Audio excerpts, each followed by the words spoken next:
العالمين والصلاة والسلام على سيد المرسلين وعلى آله وصحبه أجمعين. أعوذ بالله من الشيطان الرجيم. بسم الله الرحمن الرحيم. أينما تكونوا يدرككم الموت ولو كنتم في بروج مشيدة على الآخرات. সম্মানিত উপস্থিতি, আল্লাহ পাকের অশেষ মেহেরবানিতে আমরা সালাতুল জোহর নামাজের পরে আল্লাহর এক বান্দি মৃত্যুবরণ করেছে। তারা জানাজায় আল্লাহ পাক আমাদের শরীক করেছেন। একজন মহান বারেক আল্লাহিতে আমরা বলি আলহামদুলিল্লাহ। দুরুদ তাসলিম জানাই সেই সয়রাদে কায়নাতুল আমেনা শাহে মদিনা, যে নবীর আবির্ভাবের কারণে দুনিয়ার আলোকতার মুখ আমরা দেখতে পেয়েছি, সেই নবীর প্রতি তাসলিম বলি, সবাই বলি সাল্লাল্লাহু আলাইহি সাল্লাম। দোয়া মাগফিরাত কামনা। আবার এখানে যারা হাজির হয়েছে, আমাদের আব্বা আম্মা, আমাদের আপনজন যারা মৃত্যুবরণ করে, তাদের হতে দোয়া করি আল্লাহ পাক তাদের মাফ করে দিন, তাদের কবরে জান্নাতে বাগিচা বানায় দিন, সবাই আল্লাহুম্মা আমিন। সম্মানিত উপস্থিতি, মায়ের আমার মামি সম্পর্ক হয়, আমাদের প্রতিবেশী পাশেই বাড়ি। ওনার জীবদ্দশায় উনি ভালো লোক ছিলেন, কারোর সাথে টন্ডাই করতে না, সাধারণ সাদাসিধি লোক ছিলেন। ওনার স্বামীও ছিল খুব ভালো এবং সাদাসিধি লোক, কয়েক বছর আগে মৃত্যুবরণ করেছেন। এই জন্য তার জন্য আমরা দোয়া করি। এই জন্য এই খাটিয়াকে সামনে আমাদের শিক্ষা নিতে হবে। আমরা গত পরশু দিন একজনের জানাজা পড়েছি না, আমাদের সাজা আরশাদ সাহেব। তা কিছুদিন আগে আমার বড় মা মারা গেছিল, ওই কবর ওই সামনে ওখানে আমরা মাটি দিছি। আর তারপরে আমাদের গ্রামে একটা, আমরা অনেক সময় এটা বলা ঠিক না, তবু আমরা হিসাব করি, যখন মৃত্যুর সিরিয়াল আসে কয়েকজন উঠে মৃত্যুবরণ করেন। 1-1.5 মাসের ভিতরে, 1 মাসের ভিতরে অনেক লোক মৃত্যুবরণ করে। তার নমুনা আমরা দেখতে পাচ্ছি। আল্লাহ কাকে নেবেন আল্লাহ পাক জানেন। এই জন্য আল্লাহ বলছেন আইনা মাতা কোনো ইদরিকুমুল মাউত ওয়ালা কুনতু ফি বুরুজিম মুশাইদা। বান্দা কোথায় যাবে, কোথায় লোকাবে, যত বড় অট্টালিকার মালিক হও না কেন, যত বড় গাদ্দারি হও না কেন, যত বড় ক্ষমতাশালী হও না কেন, মৃত্যুর সাথে তোমাদের গ্রহণ করতে হবে। এবং তোমরা কোথায় সুদীর্ঘ কিল্লার ভিতরে, পাহাড়ের গুহার ভিতরে তোমরা অবস্থান করো, সেখানে মৃত্যু মালাকুল মউত সেখানে যাবে কি যাবে না? অবশ্যই সেখানে যাবে। এই জন্য আমাদের মৃত্যুতে প্রস্তুত থাকতে হবে। আমাদের নামাজ, আমাদের রোজা, আমাদের হায়াত, আমাদের জিন্দেগি আল্লাহ তাআলা কোরআন ইন্না সালাতি ওয়া নুসুকি ওয়া মাহইয়া ওয়া মামাতি লিল্লাহি রাব্বিল আলামিন। আমার নামাজ, আমার রোজা, আমার কুরবানি, আমার হায়াত, আমার মউত সব আল্লাহর জন্য। আমরা আল্লাহর জন্য এসেছি দুনিয়ায়, আল্লাহকে আমাদের ফিরে যেতে হবে। আমাদের বাসস্থান কোথায় ছিল? জান্নাতে নাকি? আমাদের আদি পিতা কোথায় ছিলেন? জান্নাতে না? আমাদের বাড়ি কিন্তু জান্নাত, আর আমাদের বাড়ি আমাদের ফিরে যেতে হবে। আল্লাহ বলছেন ফিরে যেতে হবে, তোমায় ইলাইনা তুরজাউন, অবশ্যই তোমাদের ফিরে আসতে হবে। কোথায়? এই জান্নাতে ফিরে যাওয়া বান্দা। কিন্তু জান্নাতের এই কয়েকদিনের জন্য আল্লাহ পাঠাই দিয়েছেন আমাদের পরীক্ষার জন্য। যদি আমরা সেই জান্নাতের কাজ না করি যেতে পারি, আমল না করি যেতে পারি, তাহলে কিন্তু ভরাডুবি ভাবে আপনার কবরটা জাহান্নামের টুকরা হয়ে যাবে।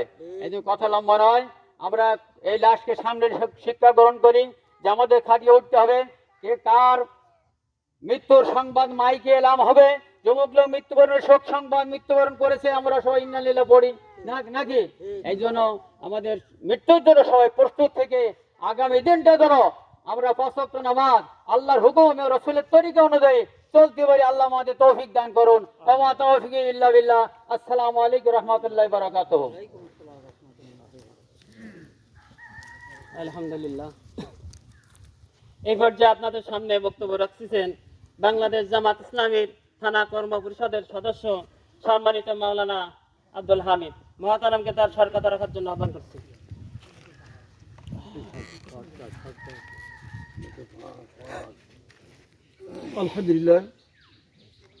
আলহামদুলিল্লাহ নাহমাদুহু ওয়া নুসাল্লি আলা রাসূলিহিল কারীম, আম্মা বাদ।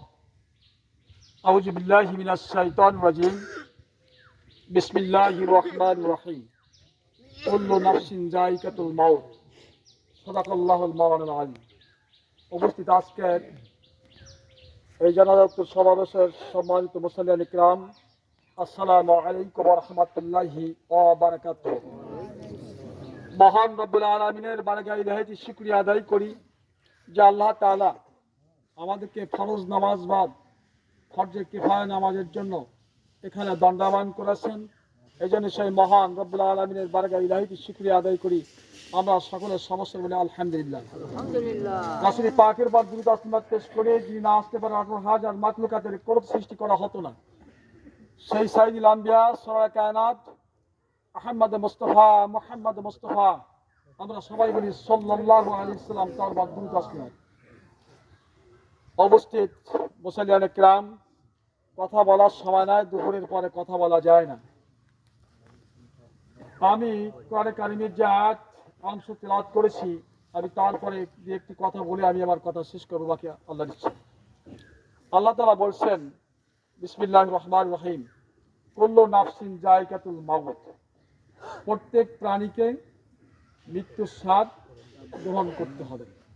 মৃত্যুর হাত থেকে কেউ দৌড়ায় কোথাও পালাতে পারবে না। মাওলানা আয়াত তেলাওয়াত করেছিল, সুদূর যদি আকাশে উঠে যায়, কোনো সুরঙ্গের মধ্যে যায়, তারপরও মৃত্যু সেখানে কি আলিঙ্গন করবে।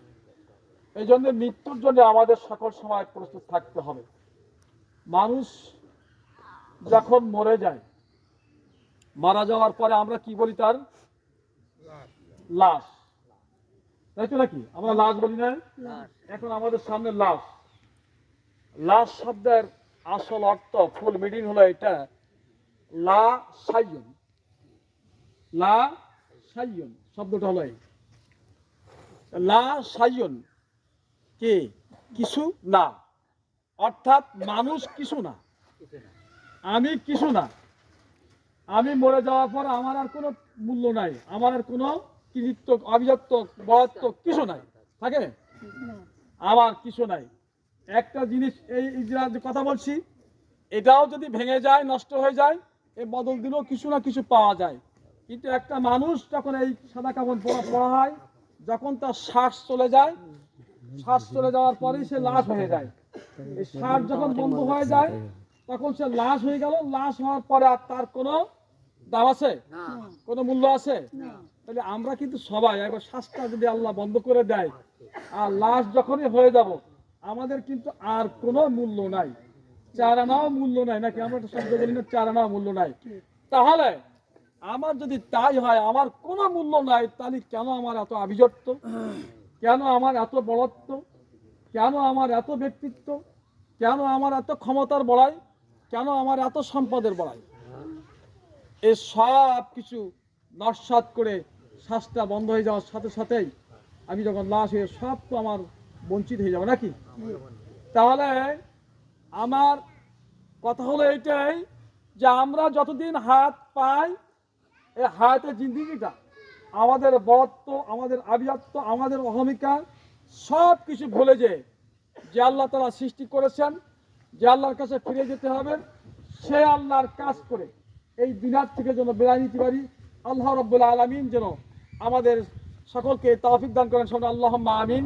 এই কথা রেখে, আর সেই সাথে সাথে যে মাইয়াত দুনিয়া থেকে বিদায় নিয়েছেন, তার সন্তান সন্ততিরা আছে, তার গুরুগ্রাহীরা আছে, শোকাহত পরিবার আছে, সেই শোকাহত পরিবারকে সবে জামিল ইখতিয়ার করার আহ্বান জানিয়ে আমার কথা ইতি করছি। আমা আলাইনা ইল্লাল বালাগ। আসসালামু আলাইকুম ওয়া রাহমাতুল্লাহি ওয়া বারাকাতুহু।